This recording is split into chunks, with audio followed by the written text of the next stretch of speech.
Nouvelle semaine, nouvelle édition, chers téléspectateurs. Bonsoir et bienvenue dans ce journal en cette soirée du lundi 27 février 2023.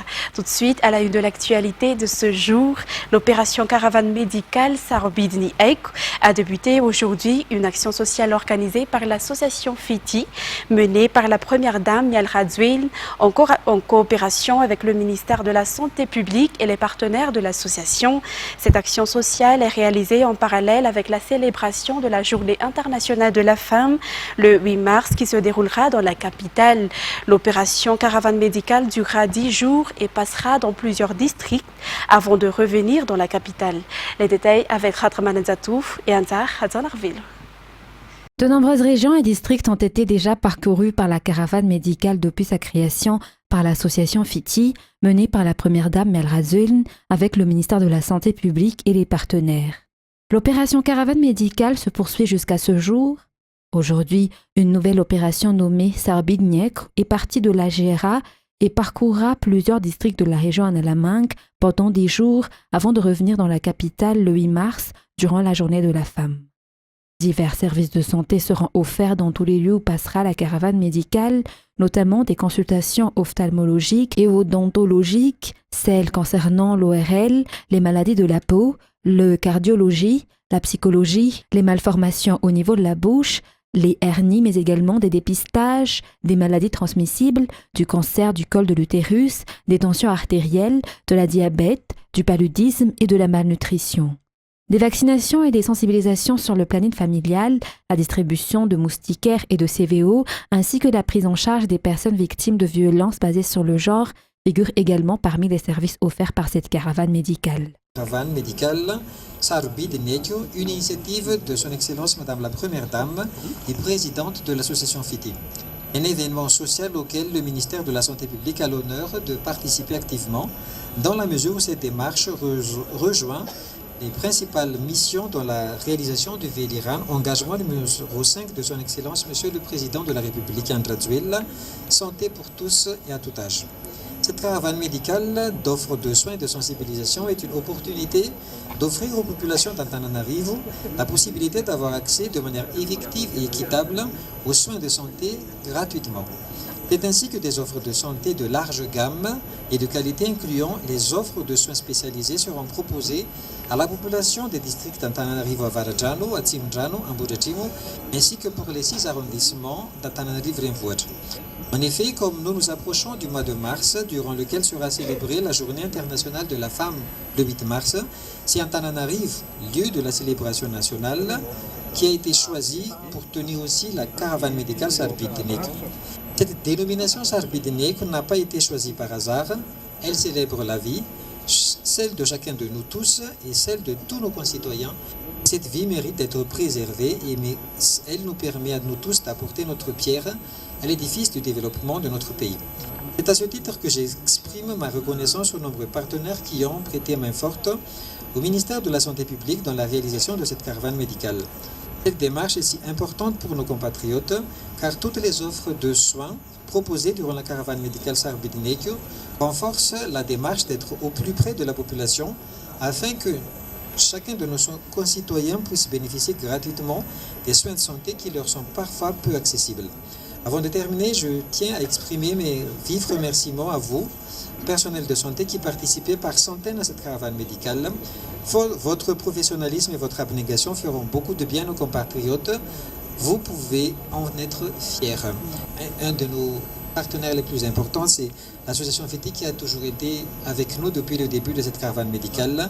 Merci à l'association FITI et merci à la première dame de Madagascar. Pour aujourd'hui, la caravane Sarbidni Ek a sillonné le district d'Amburachim avant de rejoindre d'autres districts.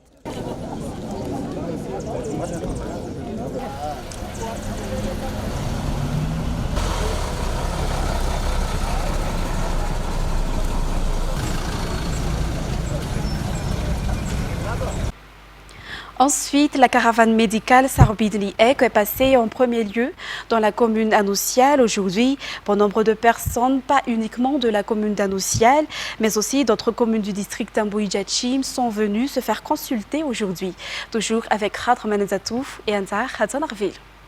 Des centaines d'agents de santé sont descendus dans la commune Anoussial aujourd'hui pour la prise en charge des habitants qui sont venus nombreux pour bénéficier gratuitement des services de santé offerts par la caravane médicale Sarbi Dniek. Divers services de santé ont été octroyés à ces habitants venus nombreux.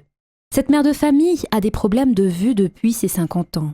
Aujourd'hui, elle en a 57, mais elle n'a jamais consulté et a toujours fait de l'automédication depuis, faute de moyens.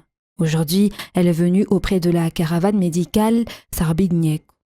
Cette autre mère de famille est venue pour faire le scanner de son enfant de quelques mois. Selon ses dires, son enfant présente des signes d'une maladie. Elle a ainsi profité de ce genre de soins gratuits si le CSB2 n'a pas pu soigner son enfant. La population du district d'Amboujatchim s'est réjouie de ces offres de services de santé dont elle a bénéficié aujourd'hui. Elle qui souhaitait depuis longtemps bénéficier de ce genre de prise en charge, selon le député. Demain, la caravane médicale menée par l'association Fiti de la première dame Miel Radzouiln, en collaboration avec le ministère de la Santé publique et les partenaires, rejoindra le stade d'Ankadkil dans le district d'Avaradja. Dans un tout autre sujet, Madagascar est un pays qui prône la paix et soutient toutes les idées qui visent à l'instauration de la paix dans le monde. Cependant, la diplomatie malgache a continué à renforcer sa neutralité dans la guerre entre l'Ukraine et la Russie. Madagascar a accepté le rétablissement de la paix, mais cela ne veut pas dire qu'il a soutenu un pays en guerre selon les informations recueillies auprès du ministère des Affaires étrangères. Les détails avec Jean-Claude Ndjiamalal. Selon ses valeurs, Madagascar a maintenu jusqu'à présent sa neutralité concernant la guerre entre l'Ukraine et la Russie. Néanmoins, la diplomatie malgache est ouverte à tous les pays et encourage toutes les idées qui mènent à la paix mondiale, juste et équitable. Pour cette raison, selon le statut des Nations Unies, Madagascar a choisi le thème « Une ligne de conduite basée sur la paix mondiale, juste et durable en Ukraine ». Le fait que Madagascar a accepté cela ne signifie pas que nous avons apporté notre soutien à l'Ukraine, mais que nous voulons l'instauration de la paix. Les diplomates malgaches ont également déclaré que c'est la volonté de Madagascar de trouver des solutions afin de résoudre la guerre entre la Russie et l'Ukraine. En effet, aucun pays ne peut atteindre l'objectif du développement durable dans un monde d'instabilité et d'insécurité qui est aggravé par l'inflation causée par les épidémies et le changement climatique. Par ailleurs, l'évolution de la situation en Ukraine a eu un impact négatif sur l'approvisionnement mondial en denrées alimentaires et en énergie. Le peuple malgache fait partie de ceux qui en ont souffert. Cela se traduit par la hausse des prix des PPN. Et dans cette perspective, afin de protéger les intérêts communs du peuple malgache, il est temps d'appeler à la fin des problèmes et des guerres afin de restaurer la paix mondiale. Madagascar en appelle également à la conscience humanitaire dès maintenant pour l'avenir des générations futures. Et l'État malagasy, par le biais du ministère de l'Économie et des Finances et l'Agence française de développement ou AFD, ont procédé à la signature d'une convention de financement d'un montant total de 8,3 millions d'euros ce jour et de l'acte de rétrocession y afférent. Cette subvention de l'AFD remise à la commune urbaine d'Antananarivo s'inscrit dans le cadre de la politique gouvernementale pour le développement urbain et celui des infrastructures. Parmi les travaux prévus, il y aura entre autres la réhabilitation et l'élargissement des trottoirs sur les axes les plus fréquentés par les piétons. La création des itinéraires cyclables entre les polarités est aussi prévue. Des micro-aménagements seront également réalisés grâce à la mobilisation de la société civile des habitants afin de développer des espaces publics qualitatifs. Le projet PRIRTEM, ou projet de renforcement d'interconnexion des réseaux de transport d'énergie électrique à Madagascar, entre actuellement dans sa phase qui consiste à relier les grands réseaux électriques d'Antananarivo et d'Antsirabe. L'enquête Komodo et Inkomodo sera initiée avec l'établissement de l'État et du plan parcellaire, le lancement des appels d'offres et les études d'impact environnemental selon les explications et selon les prévisions. Les travaux proprement dits pourront débuter d'ici 2024. Reportage avec Andrea Martina sur les images de Nzar Hadjiansou. Un réseau de transport électrique d'une puissance de 220 000 volts reliant Antananarivo et Antsirabe sera installé dans le cadre du projet PRIRTEM phase 2. Ce réseau partira de Bein jusqu'à Vinankarin. 260 poteaux électriques seront installés ainsi que 3 postes de transformation électrique reliant les réseaux des centrales de production d'électricité par énergie renouvelable dans cette région, parmi ceux-là celle de Saoufki. 42 000 nouveaux usagers pourront bénéficier directement de l'électricité dans la région Vakna-Karach. La concrétisation de ce projet solutionnera en partie le problème d'approvisionnement en électricité d'Antananarivo et d'Antsirabe, selon le ministre de l'Énergie et des Hydrocarbures aujourd'hui. Il réduira également le coût de l'électricité et contribuera à l'amélioration du réseau de Thomasin et d'Antananarivo. Dans la vision du gouvernement actuel, dans la politique générale de l'État, c'est la mise en place d'une interconnexion et de l'autoroute de l'énergie dans tout Madagascar. Parce que l'idée, c'est quoi? C'est d'éliminer progressivement dans les grandes villes à vocation industrielle et économique la production des sites isolés et promouvoir la production, notamment en provenance de l'énergie renouvelable, comme ce que vous avez cité tout à l'heure, le Saoufk, le Vulpé. Donc ce sont des projets qui vont sûrement être affinés, figés encore cette année, mais il y en aura d'autres projets en hydroélectricité qui vont arriver. Et tout ça rentre dans l'interconnexion dans les grandes villes à vocation économique. Parmi les partenaires financiers de ce projet figure la Banque africaine de développement ou BAD.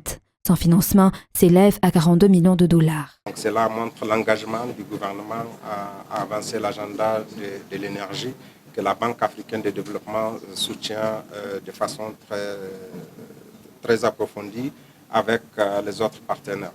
Donc le programme PRIRTEM est un programme ambitieux qui comporte plusieurs phases. Donc il y a la phase 1 qui est déjà en cours, la deuxième phase que nous sommes en train de lancer et surtout, si tout marche bien, peut-être une troisième phase aussi qui sera mise en place. L'enquête Komodo-Inkomodo débutera pour ce projet de renforcement d'interconnexion des réseaux de transport d'énergie électrique à Madagascar, débutera bientôt, selon les explications. Les travaux se poursuivront ensuite par les études d'impact environnementaux si les travaux de construction des infrastructures débuteront en janvier 2024, selon les explications durant le lancement officiel du projet PRIRTEM aujourd'hui à Antanmin, sous la houlette du ministère de l'Énergie et des Hydrocarbures et celui de l'Économie et des Finances. Le président de l'Association des familles des gendarmes malagasy, aussi celui des gendarmes retraités à La Réunion, a effectué une visite auprès du secrétaire d'État chargé de la gendarmerie nationale, le général Serge Lé, à son bureau au camp Ramaroulaye Betungulu. Ce gendarme retraité est le parrain de l'orphelinat de la gendarmerie nationale à Rivemam. Le général Seg a souligné que ce militaire réunionnais participe activement au concept Tanomar Nfanjipa Lehman de la gendarmerie malagasy de par son geste et son soutien à l'orphelinat d'Arivemam. Et puis, 712 familles du district de Vuipé, région de Fitfnan, ont bénéficié des aides de la part du gouvernement à travers le BNGRC. Ces aides ont été distribuées par le ministre de l'Intérieur et de la décentralisation le week-end dernier. Cette région qui a été l'une des plus touchées et qui a subi de nombreux dégâts après le passage du dernier cyclone Freddy. Outre des nombreuses personnes sinistrées, d'énormes surfaces de rizières ont également été inondées, ce qui a occasionné des conséquences sur les moyens de subsistance de la population. Reportage. Bien que le district de Vuipé ne se soit pas encore complètement remis des dégâts laissés par les cyclones de l'an dernier, le cyclone Freddy a encore alourdi les dommages. De nombreux hectares de rizières et de vergers ont été inondés et de nombreuses personnes ont également été sinistrées. Par conséquent, les moyens de subsistance de la majorité de la population ont été détruits, raison pour laquelle une aide a été apportée à cette population qui a été gravement touchée. 712 familles, soit 3560 personnes, en ont bénéficié. 15 tonnes de riz, 5 tonnes de légumineuses, 750 litres d'huile et 20 sacs de sucre ont été distribués. Ces subventions proviennent du gouvernement par l'intermédiaire du BNGRC. Parmi ceux qui ont bénéficié de ces subventions figure la population des communes de Nat, Andemak et Farvi-Ivat. Le ministre de l'Intérieur et de la décentralisation, avec sa délégation, a visité toutes les villes où les aides ont été apportées, même si les lieux sont éloignés les uns des autres. Le but est de montrer la volonté du gouvernement d'aider le peuple dans une période aussi difficile, en particulier en ce qui concerne la protection sociale. Et pour la commune Nat, en plus d'apporter de l'aide à la population sinistrée, l'un des défis lancés par le ministre de l'Intérieur lors de sa visite dans cette localité était de construire un bureau Manara Bench pour cette commune. Les travaux de réhabilitation de la résidence du district de Vuipin, qui a été endommagée après le passage de ces cyclones successifs, sont aussi au programme. Place maintenant aux actualités internationales. Mobilisés dans les rues du Mexique dimanche, les opposants dénoncent une réforme électorale approuvée par l'exécutif. Elle affecterait l'indépendance de l'INE en charge du scrutin présidentiel au profit du parti présidentiel, selon l'opposition qui a annoncé un recours devant la Cour suprême. Reportage sur les images de France 24. Une marée humaine pour dire non à la réforme électorale. Ce dimanche, ils étaient des dizaines de milliers à marcher dans les rues de Mexico. Vêtus de blanc et rose, les manifestants brandissent des pancartes hostiles au pouvoir en place et un slogan phare du rassemblement, « On ne touche pas à mon vote ». La principale revendication de cette marche est de défendre l'INE et donc de défendre la transparence des élections. L'arbitre ne peut être touché et encore moins intervenir. L'INE, l'Institut national électoral, c'est l'outil en charge de l'organisation du prochain scrutin présidentiel prévu mi-2024. La nouvelle réforme électorale, approuvée par le Congrès le 22 février dernier, réduit ses moyens et sa taille. Le président mexicain l'accuse d'avoir couvert des fraudes par le passé. Mais pour l'opposition, cette réforme affecte l'indépendance de l'INE au bénéfice du pouvoir en place. C'est une marche où des centaines de milliers de citoyens de tout le pays, représentant des millions de personnes, défendent la démocratie et confirment notre confiance dans le pouvoir judiciaire pour voter contre une réforme électorale en faveur du parti présidentiel, pour nous priver de notre droit de voter librement. L'INE et les partis de l'opposition n'ont pas dit leur dernier mot. Ils ont annoncé un recours contre la réforme électorale devant la Cour suprême mexicaine. Ensuite, en Turquie et en Syrie, de nombreux rescapés souffrent du syndrome d'écrasement. Concrètement, il s'agit d'une pathologie qui se développe à la suite d'un séisme, un phénomène qui peut mener jusqu'à l'amputation, voire la mort. Toujours avec France 24. Son visage avait fait le tour du monde. Cham, 9 ans, avait été secouru au bout de 40 heures passées sous les décombres de sa maison après le séisme qui a touché la Syrie. Miraculée, elle n'est pour autant pas sortie d'affaire. Aujourd'hui, ses jambes la font souffrir, elle risque d'être amputée. La plupart des blessures sont dues à une pression massive qui a duré pendant des heures et qui a entraîné le syndrome de l'écrasement chez les patients. Le syndrome de l'écrasement, double peine pour les rescapés du séisme. Cette pathologie se développe surtout chez ceux qui sont restés coincés pendant des heures sous les décombres. Leurs muscles ont été très comprimés pendant longtemps. Sous pression, des toxines se sont alors formées avant de se propager dans leur corps au moment où ces rescapés ont été sortis des décombres. Des toxines qui peuvent endommager des organes vitaux comme les reins ou le cœur. Mustapha, lui, a pour l'instant perdu l'usage d'un bras et d'une jambe. Le médecin m'a alors dit que mes muscles étaient écrasés. Mon bras a besoin de rééducation maintenant qu'il a commencé à réagir. Il y a une semaine, ils m'ont ouvert la jambe, de la cuisse à la hanche, pour enlever le mauvais sang. Une véritable course contre la montre pour les médecins, car le syndrome de l'écrasement peut aussi être mortel. Et de fortes chutes de neige se sont abattues vendredi 24 février sur le sud de la Californie, conséquence d'un rare blizzard autour de Los Angeles et d'importantes pluies menaçaient d'autres zones d'inondation. France 24. Los Angeles sous la neige, image rare pour les Californiens. D'ordinaire, la cité des anges est plutôt réputée pour son climat doux même en hiver, mais un blizzard en a décidé autrement. Dans les zones montagneuses, comme Big Bear Lake à 250 km à l'est de Los Angeles, les chutes de neige sont fréquentes mais cette fois-ci elles sont colossales, de quoi surprendre habitants et visiteurs de passage. Ce matin, on s'est aperçu qu'on avait un pneu dégonflé alors qu'on avait déjà dû changer la roue hier, c'est un peu le drame. On n'a plus de roue de secours et on doit attendre car le garage où on doit aller est fermé demain.